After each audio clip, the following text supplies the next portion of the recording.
Ganz herzlich willkommen. Mein Name ist Luca Giraud. Ich bin Standortleiter hier in der Silvan Church. Es ist unser Anliegen als ganze Kirche, dass du durch diese Message Gott tiefer kannst kennenlernen und ihm kannst begegnen. Herzlich willkommen.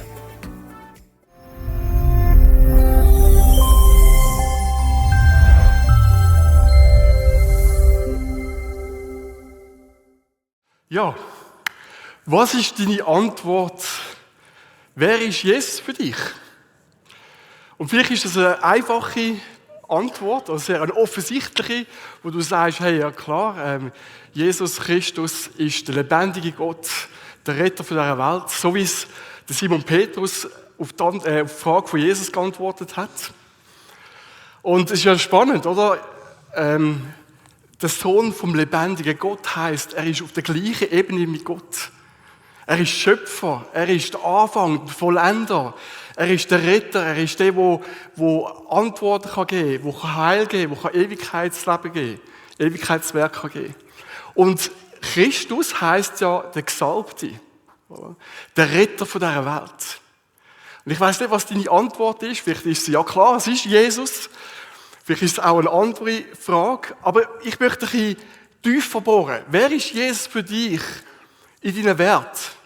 Wer ist Jesus für dich in deinen Gedanken? Wer ist Jesus für dich in deiner Lebensplanung? In der Auswahl von einer Freundschaft, von einer Partnerwahl, von deiner Karriere? Wer ist Jesus für dich, wenn andere Menschen gegen dich sind? Wer ist Jesus für dich in den schwierigen Momenten?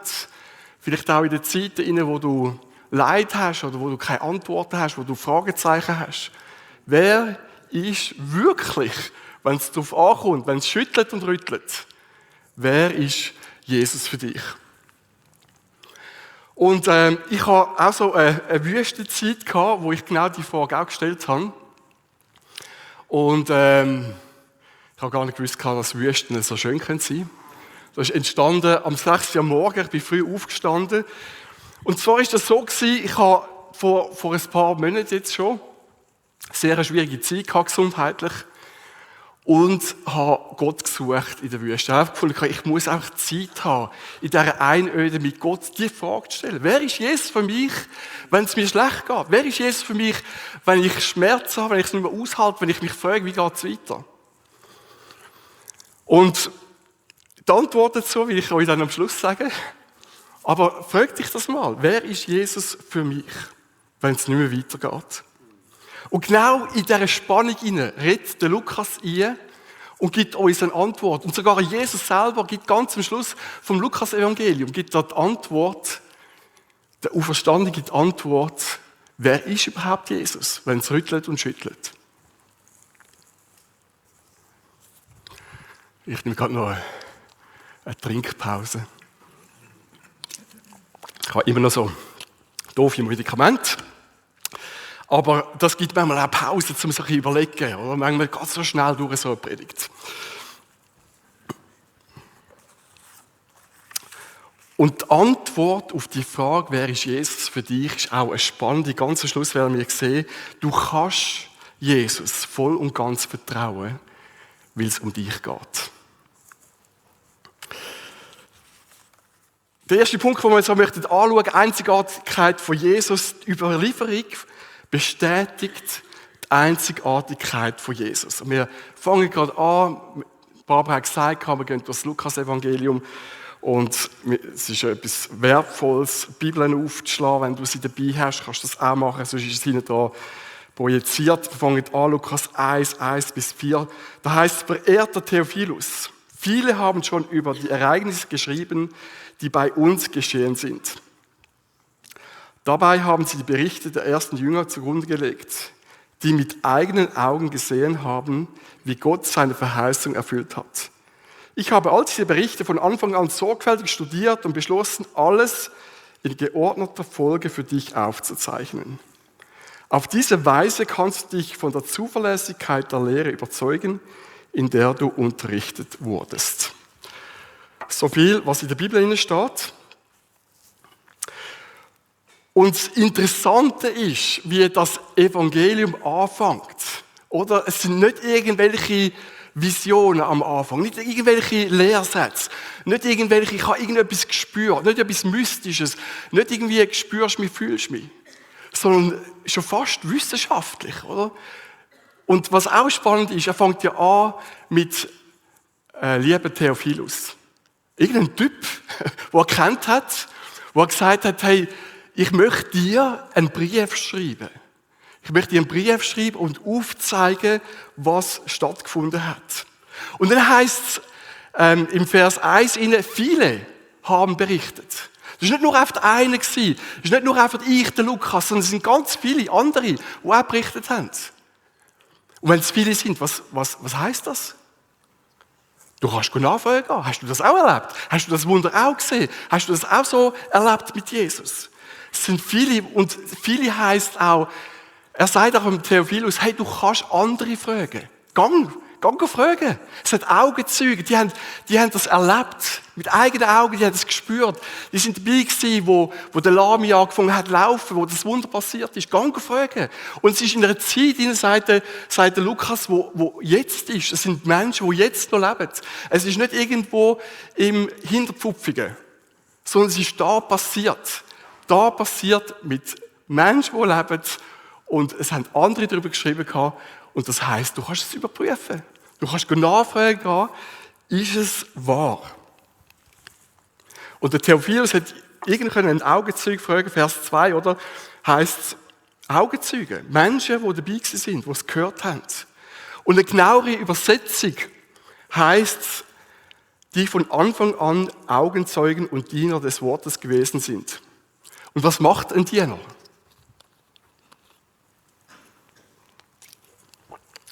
Ein Diener vom Wort schreibt genau das auf, was der Herr ihm aufträgt. Das ist wie ein Augenzeuge im Gericht. Der sagt nicht einfach irgendetwas, sondern der sagt, der ist verpflichtet, dem Wort. Der ist verpflichtet, der Wahrheitsgehalt. Der sagt, ich habe es gesehen mit eigenen Augen und ich sage nur das, was ich gesehen habe. Und dann heisst es auch,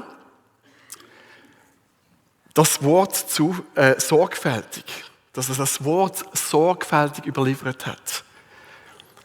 Und wenn man im Urtext, im Griechischen hineingeht, heisst es Akribos. Und vielleicht, wenn du nicht gerade schon am Einigen bist, dann nachher fällt das irgendwie auf, das kennen wir von irgendwoher. Wir haben ja ganz viele Wörter aus dem Griechischen raus, oder? Akribisch, so ganz genau.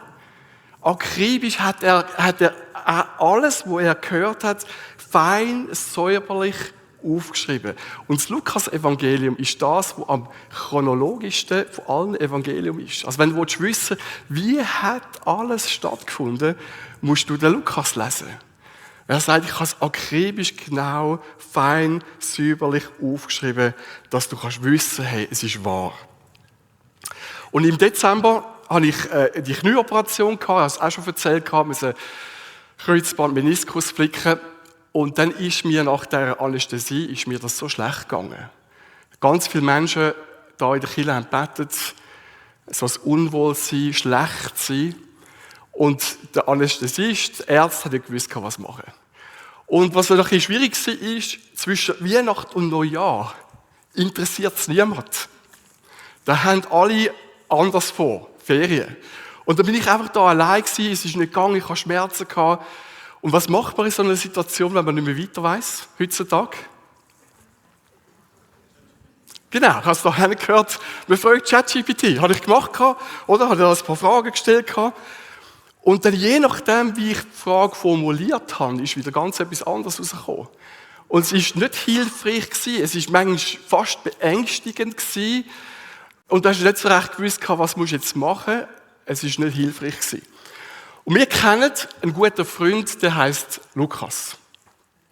Und jetzt kannst du dir gerade schon vorstellen, was der schafft. Der Lukas ist Arzt. Ich weiss nicht, ob alle Ärzte Lukas heißen, wahrscheinlich nicht. Aber er ist Arzt und hat dann mir zugelassen. Und hat zugelassen, gute Fragen gestellt. Und nachher hat er nicht einfach irgendwo Mutmaßungen gegeben. Er hat mich nicht versucht zu beruhigen. Er hat nicht irgendwo so, ja, es könnte selber oder das sein, sondern Schritt für Schritt hat er mich durchgefragt und nachher durchgelotst, was jetzt der nächste Schritt ist. Und genau das ist das Akribos, das akribisch. Lukas ist ein Arzt. Der hat auch so gearbeitet. Der hat auch so das Lukas-Evangelium geschrieben. Oder wenn jetzt dein Arzt, wo du gehst, ein Hauderi ist und einfach sagt, ja, Medikamente kann man ein bisschen mehr und ein bisschen zusammenmischen oder so, wäre blöd, oder? Oder ein Chirurg, der sagt, ja, ob jetzt 5 mm den Knochen abschneiden oder nur 2 mm oder anders, das wäre auch blöd. Sondern ein Arzt schafft akribisch. Und der Lukas hat sein Evangelium ganz sorgfältig, chronologisch genau aufgeschrieben.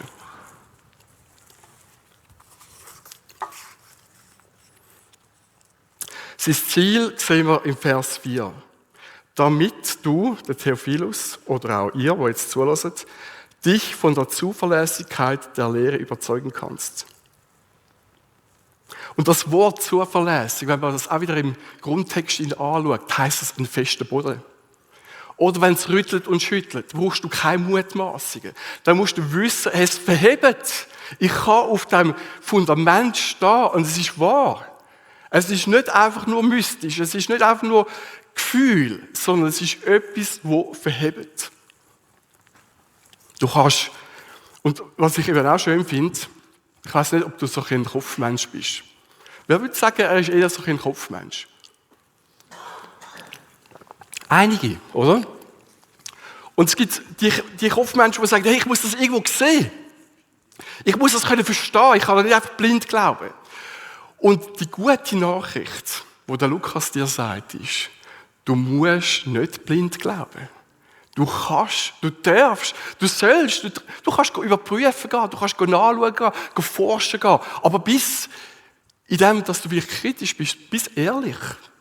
Gang schauen, ob das einfach nur so ein dahingeredet ist oder ob die Bibel eben halt kein Märchenbuch ist. Du darfst nachforschen. Und das Schöne finde ich, der Lukas sagt, der christliche Glaube fängt nicht einfach an mit einer spannenden Idee, sondern der christliche Glaube fängt mit einem Ereignis an. Ein Ereignis, das auf dieser Welt stattgefunden hat. Das ist der erste Punkt. Der zweite Punkt, wo es um die Einzigartigkeit von Jesus geht, die Prophetie, Vorhersagen, bestätigt die Einzigartigkeit von Jesus. Ich habe gesagt, wir schauen das ganze Evangelium an, jetzt sind wir am Anfang gesetzt, jetzt gehen wir ganz am Schluss, Lukas 24, 44. Da heißt, Jesus sprach aber zu ihnen, seine Jünger, dies ist meine Worte, die ich zu euch redete, als ich noch bei euch war. Dass alles erfüllt werden muss, was über mich geschrieben steht in dem Gesetz Mose und in den Propheten und in den Psalmen.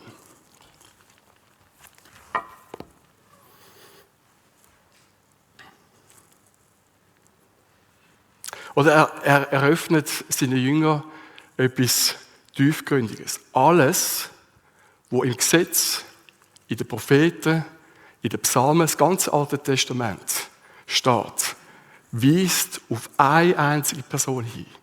Jesus Christus von Nazareth. Und wir haben es vor 2 Wochen schon in einer Predigt gehabt. Alles, die ganze Schrift, die ganze Bibel, weist auf Jesus hin. Er ist das Ziel. Alles, was du kannst lesen im Alten Testament, hat ein Ziel und das ist Jesus. Und spannend finde ich auch, Jesus ist auch das Ziel von der ganzen Heilsgeschichte, wo Gott mit uns Menschen hat. Wir lesen in der Bibel hinein, oder in der Bibel hinein haben wir mal nachgeforscht, und es gibt circa, ich habe es nicht gezählt, 6000 Prophezeiungen, Vorhersagen. Und über 3000 von denen sind bereits erfüllt. Und 300 von diesen 6000 im Alten Testament weisen ganz gezielt auf Jesus. Es gibt natürlich noch weitere Prophezeiungen, die so wieder eher allgemein sind. Aber 300 sind sehr zielgerichtet auf Jesus aus dem Alten Testament. Und ich habe gedacht, wir nehmen jetzt einfach mal 8 von denen. Jedes Jahrhunderte vor der Geburt von Jesus aufgeschrieben. Dann haben wir mal die 8. Oder Geburtsort. In Bethlehem geboren. Steht im Micha inne, steht im Matthäus-Evangelium.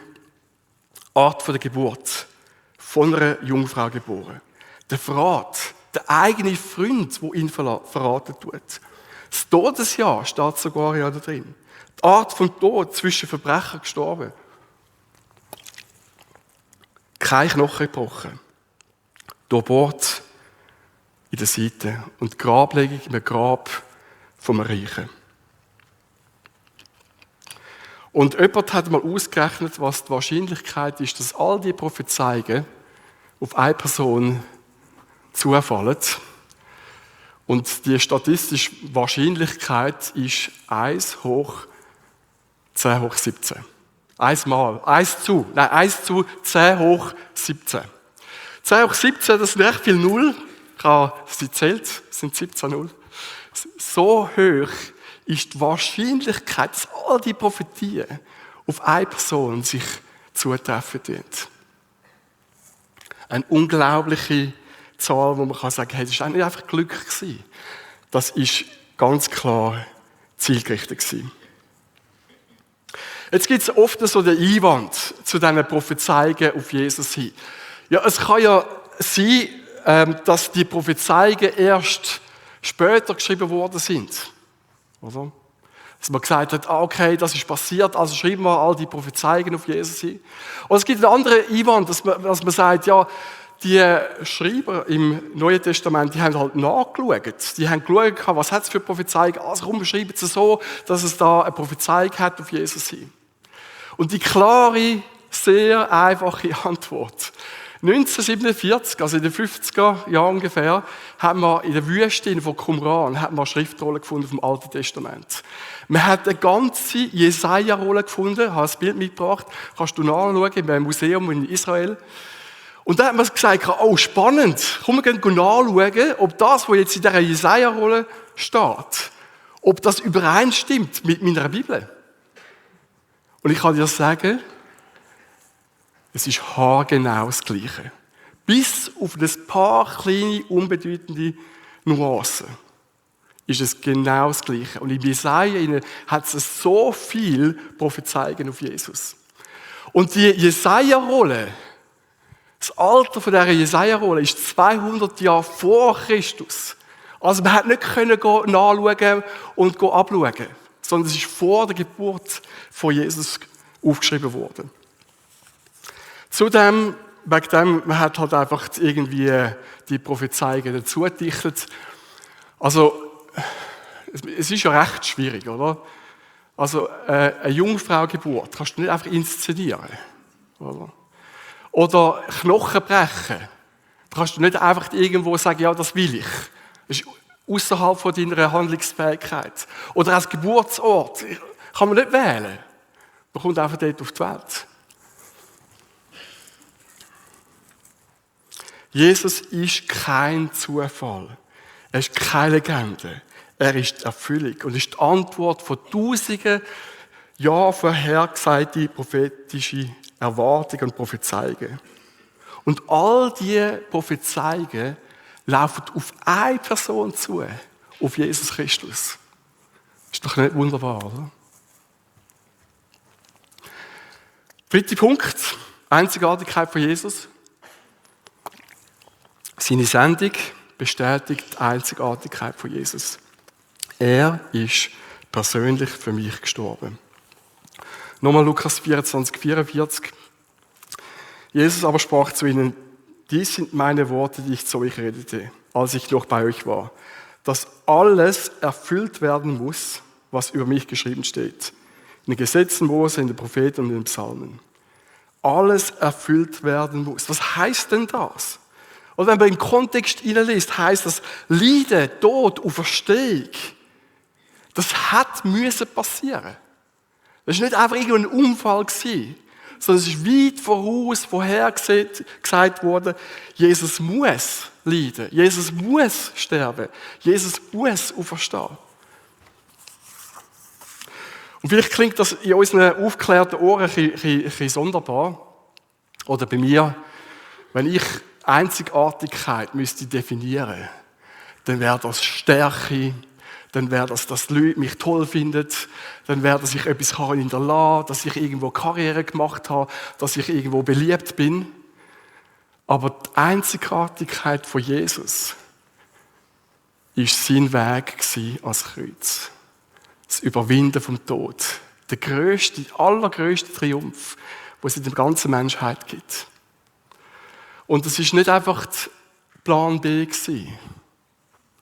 Es war nicht einfach irgendwo ein Unfall, sondern es war der Plan. Es war der Plan, den Gott hatte. Schon von Anfang an.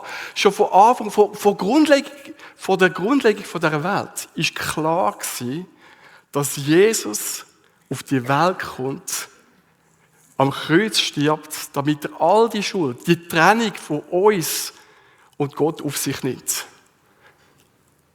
Er wusste schon von Anfang an, dass er die Lösung ist. Und das lesen wir auch Offenbarung 13,8. Da heißt des geschlachteten Lammes, Jesus, kommen wir nachher noch drauf, was das genau heißt, geschlachteten Lammes vor Grundlegung der Welt an. Und 2. Timotheus 1,9 heißt, Gott hat uns erlöst und berufen, nicht aufgrund unserer Taten, sondern weil er schon lange, bevor es die Welt gab, bevor irgendetwas hat schlecht denken, bevor irgendwo jemand etwas Schlechtes gemacht hat, bevor du auf die Welt gekommen bist, bevor du das erste Mal irgendwo dich abgewendet hast von Gott, lang bevor dem hat er sich entschieden, uns durch Christus Jesus seine Gnade zu zeigen. Und seine Gnade ist, dass du nichts machen musst, damit Gott dich annimmt, sondern das hat er am Kreuz da. Jeder, der umkehrt zu ihm, kommt ewiges Leben über. Oder Gott ist ein grosses Risiko eingegangen. Ein riesiges grosses Risiko, das er uns den freien Willen erschaffen hat. Und er hat schon dort, wo er das grosse Risiko eingegangen ist, hat er schon dort das Risiko gerne auf sich genommen, im Wissen, dass die Menschheit, der Mensch, sich irgendwann mal wird abwenden und nicht mehr möchte wissen, wo Gott einen eigenen Weg geht. Und es ist schon von Anfang an passiert. Adam und Eva, schon dort haben sie sich aufgewendet gegen Gott, rebelliert, sind ihren eigenen Weg gegangen. Und Gott hat das gewusst gehabt. Er ist das Risiko eingegangen, er ist bereit gewesen dazu, seinen Sohn zu geben, um uns aus dieser Trennung rauszuholen. Weil der Schmerz ist ihm wert gewesen. Das Risiko ist ihm wert gewesen. Weil er hat nicht eine Marionette, eine Puppe haben, sondern er wollte einen Menschen haben mit dem eigenen Willen, der selbstständig sagt, ich liebe Jesus. Und nicht, weil ich muss, sondern weil ich will. Es wäre ja schade, ich weiss nicht, dein Freund, dein Ehepartner, wenn der einfach gezwungen worden wäre, mit dir zusammenzuleben. Wäre nicht so lässig, oder? Oder schon? Nein. Also ich bin froh, dass meine Frau wegen mir sich für mich entschieden hat. Im Alten Testament hat jährlich, und jetzt kommen wir wieder auf die Stelle in Offenbarung, ein makelloses Lamm geopfert werden müssen. Darum heisst es das geschlachtete Lamm. Und das Lamm hat die Strafe vom Volk, die Sünde, noch um 1 Jahr, also die Strafe vom Volk, die Sünde, ist noch mal um 1 Jahr aufgeschoben worden. Und darum hat man das Lamm geschlachtet. Aber die Realität von der Sünde hat das Lamm nicht wegnehmen. Auch nicht Taten, nicht irgendwie unsere gute Tat, unser gutes Werk, sondern allein Jesus, der lebendige Gott, ist auf die Welt gekommen und hat deine und meine Schuld auf sich genommen. Hat das, was ich verdient habe, was du verdient hast, die Trennung, hat er auf sich genommen und hat das geschenkt. Hat dir das geschenkt, was er verdient hat. Nämlich ewiges Zusammensein bei Gott, ewiges Leben, Freundschaft, frei sein, heilig sein, das hat er dir geschenkt.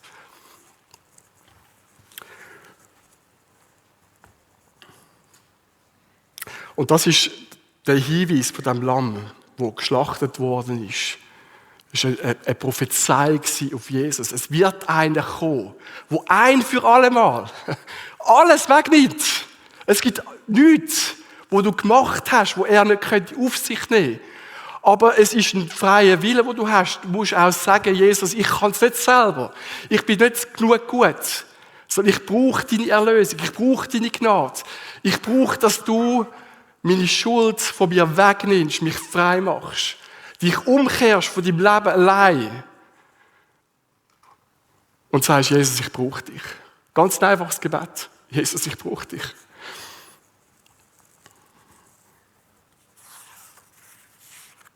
Nur das Blut von Jesus, der Sohn von Gott, der nie gesündigt hat können die Sünde beseitigen, ein für alle Mal.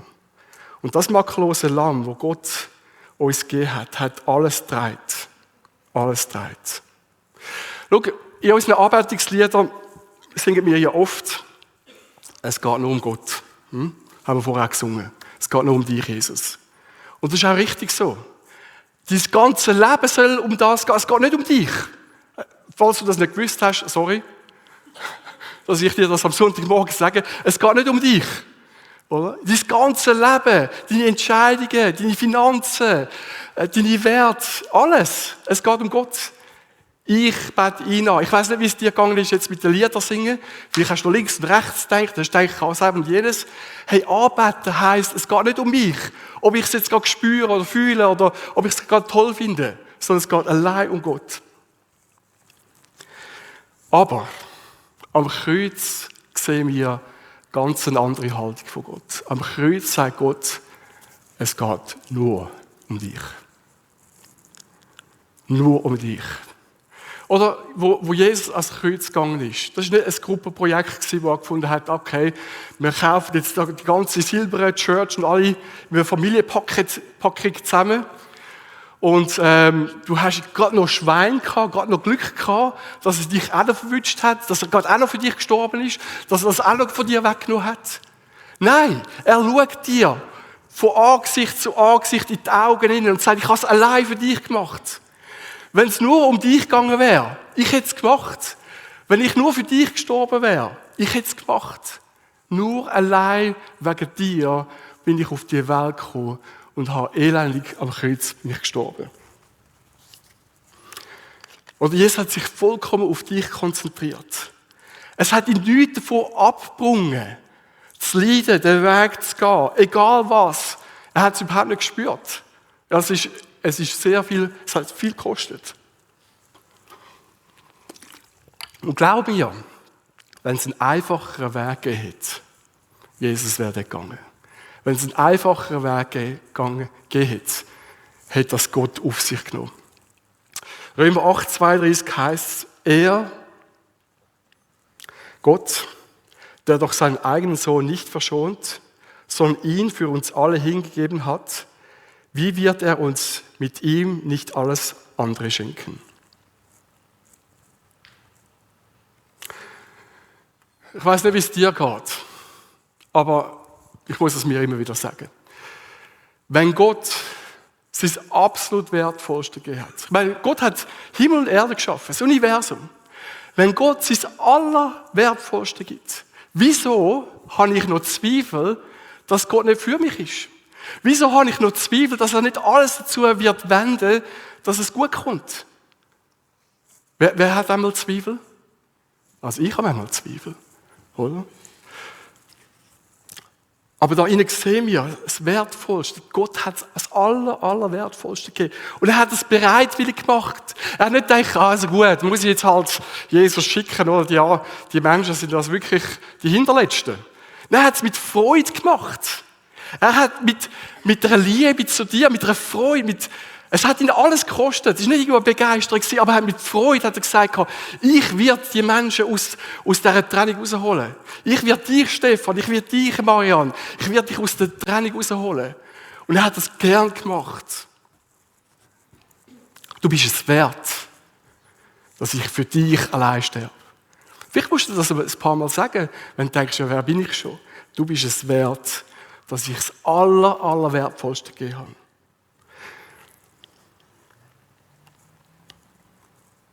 Was ist dein Wertvollste? Was würdest du sagen? Vielleicht dein Auto, deine Rolex, dein Zwerghas, dein Haus. Ich weiss nicht, was dein Wertvollste ist. Aber ich habe Freunde, die geben mir ihr Haus.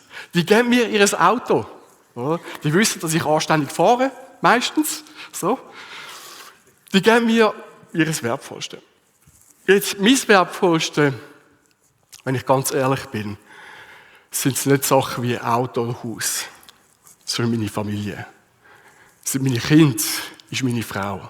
Das ist das Wertvollste. Und jetzt überlegt ihr mal, ich weiss, das ist irgendwie so ein schräger Gedanke, wenn ich jetzt meine Frau, meine Kinder stellvertretend für dich hergeben, weil du zum Beispiel lebenslänglich hast, und ich könnte das irgendwo switchen auf meine Frau, auf meine Kinder, oder sie müssten sogar sterben für dich, oder? Würde ich nie machen, bin ich ganz ehrlich. Ich weiss nicht, wieso ich gehe, aber das würde ich nicht machen. Aber stell dir das jetzt mal vor, es wäre so. Dann ist alles andere, was ich kann, Peanuts. Dann kannst du zu mir heimkommen und alles mitnehmen, kannst meine Hütte ausräumen. Dann ist alles andere nicht mehr wertvoll, dann kannst du alles haben. Und das sagt der Vers. Ich kann das Wertvollste geben. Wieso zweifelst du, dass ich dir nicht alles andere wird geben, was du brauchst? Gott wird uns nichts vorenthalten. Seine Liebe ist zu 100% auf dich ausgerichtet.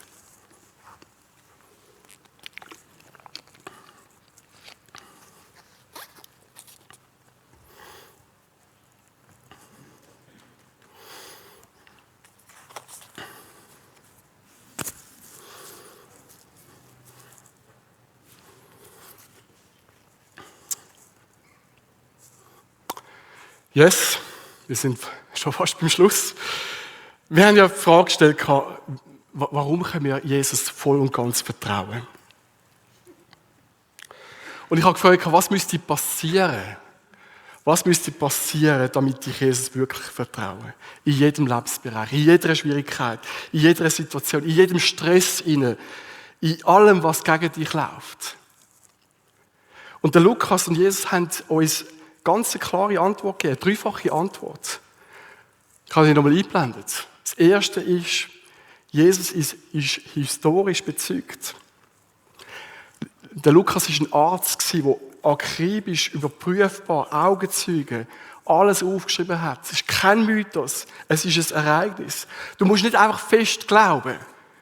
Der Glaube steht auf einem Fundament, auf einem festen Fundament, dass du prüfen kannst, das standhalten tut. Und wenn du noch Fragen hast, dann frage vielleicht die Nachbarn links oder rechts und sag, wie kann ich das überprüfen? Gang lesen. Es gibt in der Bibel ganz viel, was man lesen kann. Es gibt den Alpha-Life-Kurs, wo man das genau miteinander anschaut. Es gibt ganz viel Sekundärliteratur, wo darauf hinweist, dass die Bibel wahr ist. Zweiter Punkt, Jesus ist prophetisch angekündigt worden. 300 Prophezeiungen über Jahrhunderte, alle erfüllt, in einem einzigen Mensch. Und du vertraust nicht einfach mit Zufall. Jesus ist das Ziel der ganzen Geschichte. Das Ziel dieser Heilsgeschichte, wo Gott mit dem Mensch hat. Und das Dritte ist, er ist persönlich für dich gestorben. Vor Grundlegung der Welt ist klar gewesen, dass Jesus auf die Welt kommt und am Kreuz für unsere Schuld stirbt.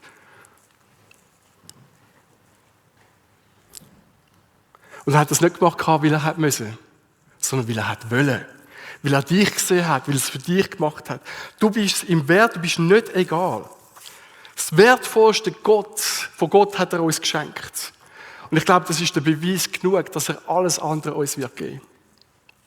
Und darum hat der Lukas einen Brief geschrieben, so akribisch genau, weil er wollte das Fundament legen, um zu sagen, hey, es ist wahr, du kannst dein Glauben, dein Leben, vielleicht auch deine Schwierigkeiten, vielleicht auch Menschen, die gegen dich sind, kannst du auf das Fundament stellen und kannst wissen, Gott ist für mich. Wer kann denn noch gegen mich sein? Und meine Frage an dich ist, wie oder durch was wächst dein Vertrauen in Jesus? Wie oder was, durch was wächst dein Vertrauen in Jesus? Weil schau, Vertrauen ist ein Entscheid. Ist nicht ein Gefühl. Und Vertrauen ist beziehungsorientiert. Und weil es beziehungsorientiert ist Vertrauen nicht etwas Statisches, was du mal hast und dann vertraust du einfach. Sondern es ist etwas, das wächst. Oder auch zurückgehen kann. Meine Frage ist, wo und durch was wächst dein Vertrauen? Ich habe erzählt von dieser Wüstenzeit. Und ich möchte allen danken, die gebetet haben. Der ganze Schwindel, Unwohlsein ist weg. Danke, Jesus. Danke, Jesus. Das Kopfweh ist noch da, aber der Schwindel ist weg. Und etwas, was ich gelernt habe in dieser Zeit, wenn Gott für mich ist, wer kann gegen mich sein? Das heisst nicht, dass es nicht Sachen gibt, die gegen mich laufen.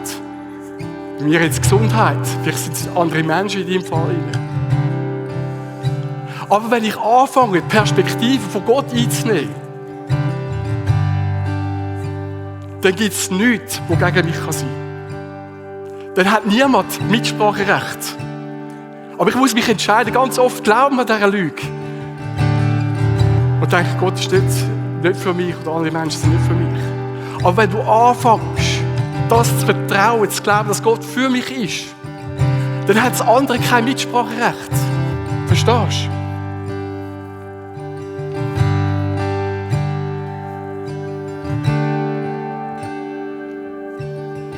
Denk mal über das nach. Wenn dein Vertrauen an Gott festhalten, wenn du sagst, ich hebe an Gott fest, dann wirst du in dieser Beziehung, in dieser Nähe immer mehr Perspektiven von Gott einnehmen. Und das schenkt neue Lösungen. Das schenkt neue Möglichkeiten. Das schenkt Freude, das schenkt Frieden. Weil alles, was gegen dich redet, hat kein Mitspracherecht. Und das ist das, was ich in dieser Wüste erlebt habe. Zu merken, Gott ist für mich. Und wenn ich seine Perspektive einnehme, dann entsteht Lösungen, dann entsteht Freude, dann entsteht Vertrauen, dann entsteht ein neuer Weg. Wenn Gott für uns ist, wer ist gegen uns? Lukas hat uns einen festen Boden gegeben, wo wir darauf vertrauen können. Nicht, weil du stark bist, sondern weil er treu ist. Wenn Gott für uns ist, wer kann gegen uns sein? Und die Antwort, die kennst du jetzt. Und die Antwort, die trägt. Und die Antwort ist Jesus Christus. Amen. Amen. Stellt doch auf, wenn ihr könnt. Ich möchte für euch beten.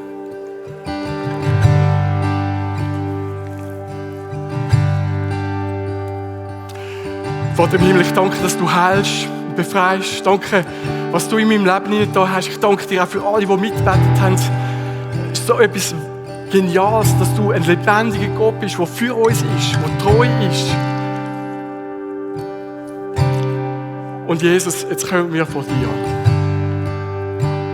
und sagen, es ist nicht unsere Leistung, sondern hilf uns, an dir festzuhalten. Hilf uns, deine Perspektive einzunehmen. Hilf uns, dir zu vertrauen. Hilf uns, zu dir zu kommen. Hilf uns, umzukehren, selber zu küngeln und selber zu machen, sondern auf deine Antworten zu hören, auf deine Perspektive zu sehen. Und ich danke dir, Heiliger Geist, dass du jeden Einzelnen jetzt berühren tust.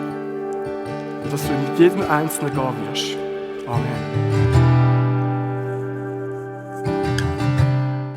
Danke vielmals, bist du heute dabei gewesen. Wir hoffen, dass die Message dir geholfen hat, Gott tiefer kennenzulernen und mit ihm vorwärts zu kommen. Falls du Fragen oder Anmerkungen hast, würden wir uns freuen, von dir zu hören. Melde dich einfach über unsere Homepage www.silbern.church. Wenn die Botschaften für dich ein Segen sind, würden wir uns über deine Unterstützung freuen. Es hilft uns, weiter das zu machen, was wir tun. Du kannst das ganz einfach über die eingeblendete Twint-Code machen. Natürlich gibt es auch noch andere Möglichkeiten, die findest du auf unserer Homepage unter www.silbern.church/spenden. Hey, und so wünschen wir dir Gottes Segen und seine Power. Bis gleich.